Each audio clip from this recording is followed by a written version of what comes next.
So Matt, where are you headed? I'm headed to Silicon Valley at the end of this month. I've been in New York since end of 2004, and it's been an awesome time, but it's time for me to move on. The New York tech scene may be exploding with promising startups, leading some to predict it will be the next tech Mecca.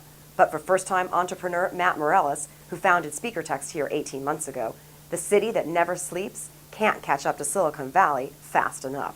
In the process of visiting the West Coast, I realized that there's a whole throng of mentorship networks and people who, second, third, fourth-time entrepreneurs that you can plug into and meet. Myself as a first-timer can really benefit. Silicon Valley is brimming with mentors and generations of tech entrepreneurs dating back to the 1930s. But in New York, the technology startup culture is much younger, really going back only to the dot-com boom of the 90s. Back then, Jason Calacanis chronicled it all in Silicon Alley Reporter. Location isn't as much as it used to be. What you really have in these places is community, and there's a lot of teaching that goes on in the community informally. So here in New York, you have John Borthwick, you have Kevin Ryan, all the Web 1.0 people, and they're really teaching this next generation of entrepreneurs. But mentoring goes only so far, says Matt. There's still the issue of mindset. There's less entrepreneurially minded engineers and technical talent here.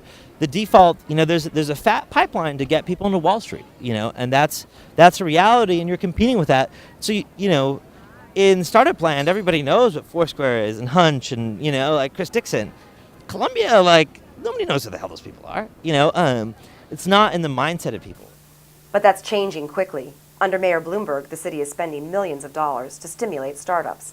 Economic Development Corp President Seth Pinsky says it's a great moment for the city. We also have an opportunity that's presented by what is otherwise a painful event, the downturn, to take people who are no longer employed at large corporations and to redirect their talents into new startup businesses.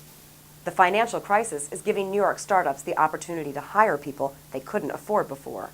One company benefiting is LearnVest, where founder Alexa Von Tobel says hundreds of top-tier candidates have applied for work. The big thing is places like Wall Street, as people are really sort of losing the heart and soul of them, or not wanting to be associated with them any longer. Those really brilliant people are wanting to do other things, and the thing that's good about this environment is people are getting more comfortable with risk. But for Matt, New York still comes up short. It is a great city, and I love living here, but it's not Silicon Valley.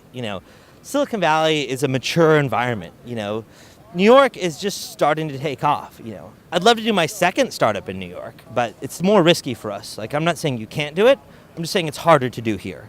In New York for The Deal, Mary Kathleen Flynn.